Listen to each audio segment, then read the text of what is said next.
Tim Brennan is a lifelong resident of Pennsylvania. He and his wife Trish live in Doylestown Borough with their son Tucker. He's a graduate of Ursinus College and received his law degree from Widener University. He's a member of the Pennsylvania and New Jersey State Bar Associations and specializes in workers' compensation and municipal law. He emphasizes his 30 years of fighting for equality, fairness, government reform, and working families as a councilperson, a small business owner, an attorney, and a volunteer. Tim is a past president of the Pennsylvania Young Democrats, and in 2016 was elected to Doylestown Borough Council. Hi Tim, thanks for coming and sitting down with us today.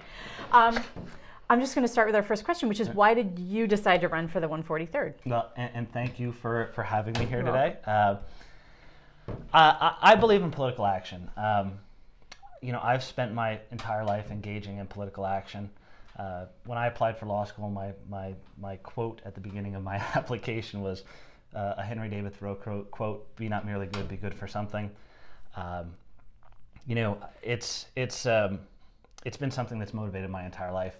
I taught a politics class, a college class, and you know, it was my manifesto to political action. I started with the allegory of the cave, that you should go out there and find truth. And then I led into Thoreau, civil disobedience. Unjust laws exist. Do we you know, obey them, or do we endeavor to change them?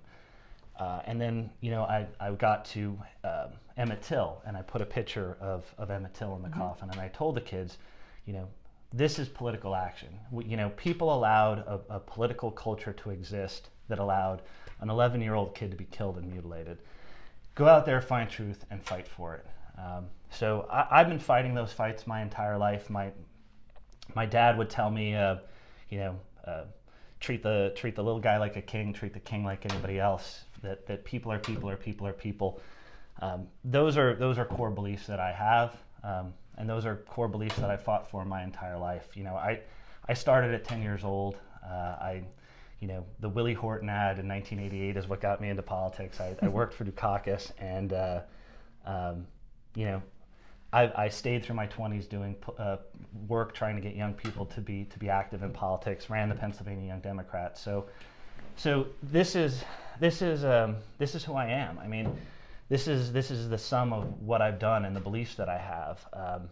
I couldn't turn this off if I wanted to. So I'm continuing with the fights that I've always fought. And I'm proud of the people who stood with me. You know, I was endorsed by Equality PA because of the work I've done with the LGBT community, going out and you know, working to stop discrimination and working on domestic partner benefits. You know, I've worked with working people, and I've stood with labor, and I know how important labor is for a strong middle class. And I was endorsed by SEIU, one of the more progressive unions in the state. I've worked with animal law. I taught animal law, and you know, I was endorsed by the Humane Society for some of the ideas that I have to change Pennsylvania law to be more progressive for how they treat animals. So, you know, the Auditor General of Pennsylvania, all the Democratic Council people in Doylestown, Jen Herring in Doylestown Township, 2 state party chairs, Congressman Boyle, those are people who saw me and how I conducted myself over the last 30 years, and who trust me, and who know the work that I've done. And, you know, more important than any of that, I have a 9-year-old, and you know, he's watching right now, and he's seeing what we see on CNN and what we see in the news. And, you know, we have a responsibility to change things, and I want to be a part of a positive change in Harrisburg, and I want to change the priorities in Harrisburg. That's great. So. What has been the most positive thing on the political policy landscape that you've been a part of or witnessed in the last 18 months? And then conversely, what would you say is the lowest? Oh, you know, I have to look at my whole life. You know, I think the most important thing for me in my life in political advocacy was the election of President Obama. You know, it was the culmination of something that transformed America. You know, I taught the More Perfect Union speech, and it made a difference. It made a difference for who we are and what we thought about ourselves. The other would probably be the ACA. I still remember I was on a family trip. My little guy was probably like 8 months old, and my wife and my son were swimming, and I'm making calls to Congress about the ACA, and I'm texting friends to tell them to make calls as well. So I mean, that's something that changes people's lives. So more recently, I think the thing that I'm most impressed with is redistricting reform. I spent so much time on that in 2003.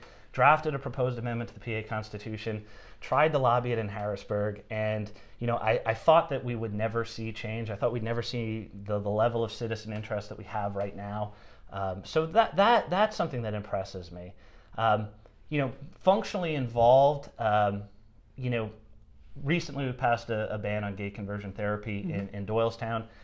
The citizen outpouring on that, the number of emails we got, the people that were interested in what it says about our community, that was amazing. And that's positive change. That's building an inclusive town. And that's one of the things that are special about Doylestown. Not only do we take care of our parks, not only do we take care of our roads, but we're an inclusive place. So that meant a lot.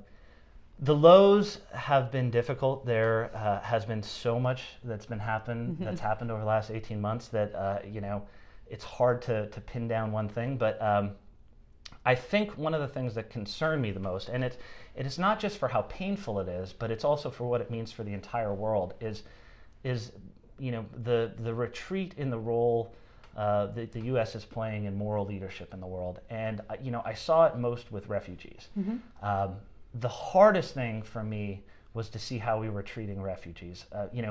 Scared families, children. I always imagine America as a city on a hill. I always imagine 1,000 points of light. And I wonder about a world where American moral authority isn't our center focus. I think we are strong because we are good. And I'm worried about the vacuum that's creating in the world where we're not standing there for moral principles in the world, and the vacuum that's being filled by China and other countries. So I mean, it's a national issue, but it's probably the thing that has hurt me the most over the last year and a half. So yeah, it's a good one. That's a really tough aspect of what's been going on. Tell us about your family. Like, what about your upbringing? I know that you didn't grow up in Doylestown, but you're a Pennsylvania native, right? Yeah, no, it's been interesting. My raising has been interesting. So currently we're relatively normal in the Brennan house. I have a 9-year-old who's very active in DAA. People see me at the parks with my kid. We're out playing baseball. Somewhat less than usual over the last few weeks. My wife we've been married since Cinco de Mayo 2007. She's a social worker. She keeps me in line, and an amazing, positively amazing woman. I grew up in the coal region. So it's sort of a small rural coal town, and it was literally a petri dish of things that you could do wrong in social policy. I look at my genealogy, and there's orphans, and there's people that died in mine collapses. There was no consideration for working people, for a social safety net for people who died, for their kids. And I still remember vividly, walking from my parents' mom and pop restaurant to my bus stop over this dead orange river because of the mine runoff. So it's a cautionary tale for Bucks County. I take those lessons with me when I'm thinking about what priorities we need to set. But I think it also helps me to understand this district. There are rural parts of this district, and there's a working part of this district, and I think the Democratic Party has to talk to working people. I talked to you about this once before. I wonder where our message is going sometimes, but I remember Christmas Day 2016. Trump had just won the presidency, and I'm wondering what's going on with the world. And I walked around Doylestown as a council person, and you see the Christmas lights out. You see, you hear the music. We have Santa is in town, and we have the dreidel, and it's a vibrant place. And that same night, I went back to the coal region, had dinner with my family. And I went to the front porch and I sat on a cold, cold night, and I looked up and down the street, and I realized that there weren't lights. And, you know, I think that tells you something about the hopelessness. And there are people that are working 10, 12 hours. And even at that part of the year, like one of the most, you know, you're celebrating the most at that time of the year, they don't have the energy to go put lights out. You know, I think a mistake that we made in the last election is we didn't talk to those people, those people that you know, would be on our side if we're talking to them, and we let Donald Trump fill the void with a message of hate and division and blame. So I think we need to understand that better. But I think my upbringing has helped me get there. Yeah. So. Yeah. So what brought you to Bucks County from? Well, it's a positively wonderful place. You know, we have great infrastructure. We got rails, you know, roads. It's central to just about everything. We started off in the township. I think we've been here for over a decade. We started off in the township. We outgrew our condo pretty quickly with my son, and then we moved to Shule in Doylestown, and they built a lovely courthouse directly across the street from my house. So very convenient for an attorney. So what do you think is the biggest strength of the 143rd as a district? Well, I think there's a tremendous amount of natural resources, and I think there's a tremendous amount of human capital. I think, you know, it's a diverse district. It's a little bit like the world we live in today, where there's, you know, rural areas and then there's this suburban core. But I think the natural resources are a big asset, and you know, we need to continue to improve the infrastructure in the northern part of the district. You know, one day a week I drive through 611 to head towards Easton, and you know, I know where those roads are bad, and it's the same way every year.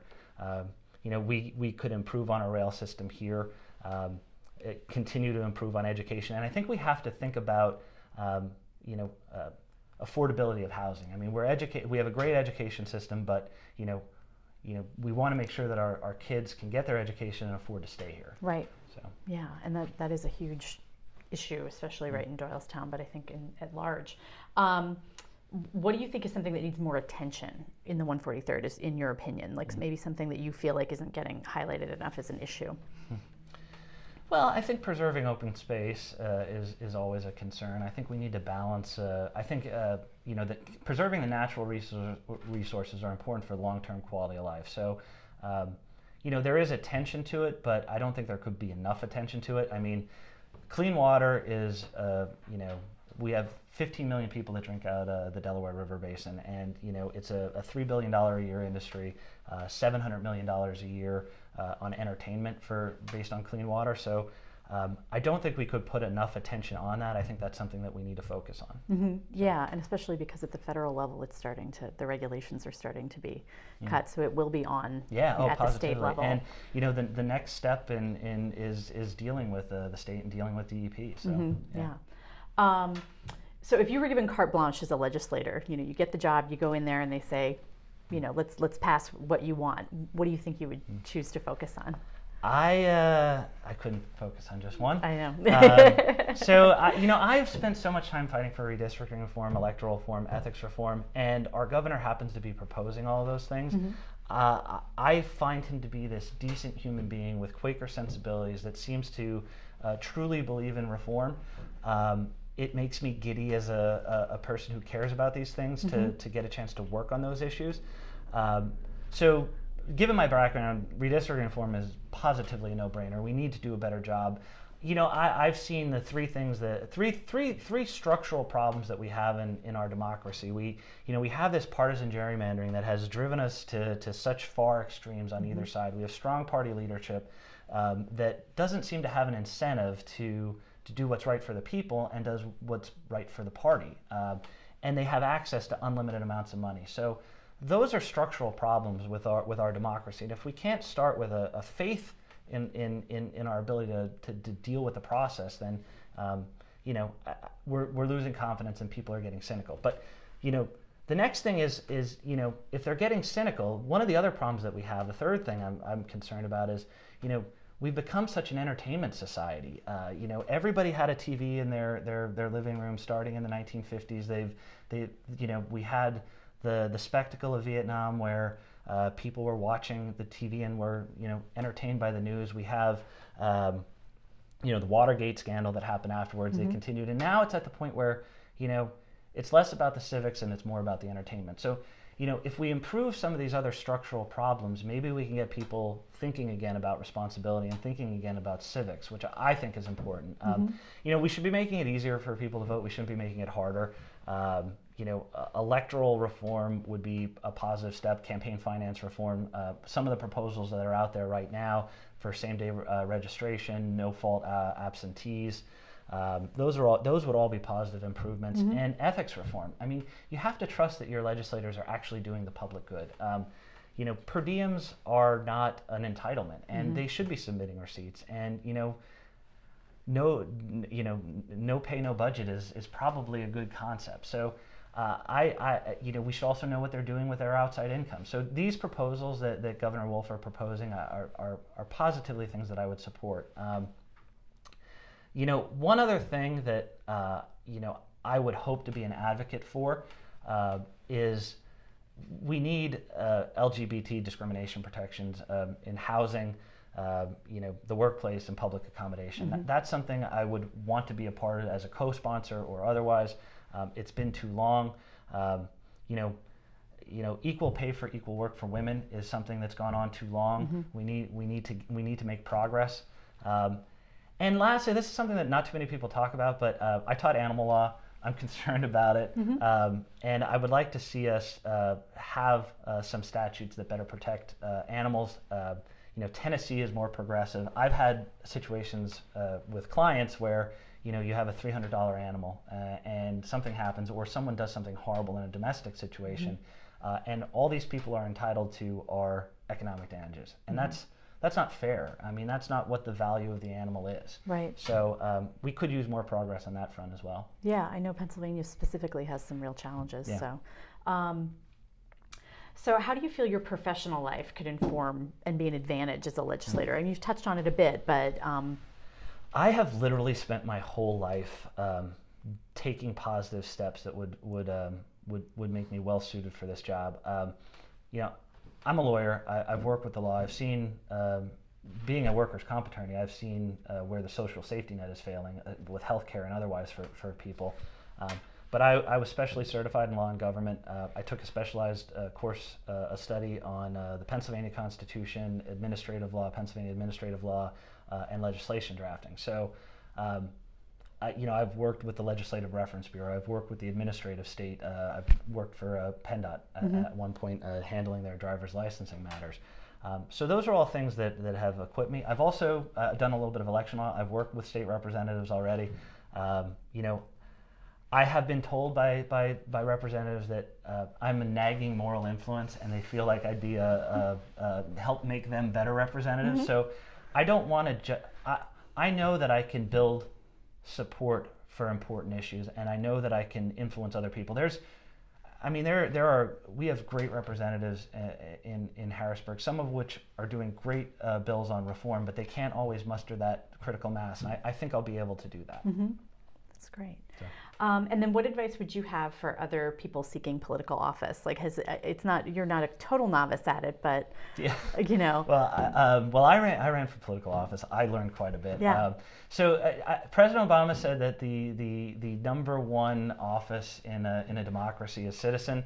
I firmly believe that. There are so many open offices. Get out there and be a part of local government. It's a learning experience. I've worked on responsible budgets. But you become a part of a community in a way that you can't even fully express. Like, you're there to answer people's questions. You're there to fix things. Ultimately, the reason I would say it is because there's nothing wrong with this country that can't be fixed with more of what's right with this country, and we need people to get out there and do that. So I would encourage them to do it. Yeah, that's great. Thank you so much. Thank you. We appreciate you taking the time. Yeah, thank you. Thank you. To find out more about Tim, to volunteer for his campaign, or to make a donation, visit his website, brennanforpa.com.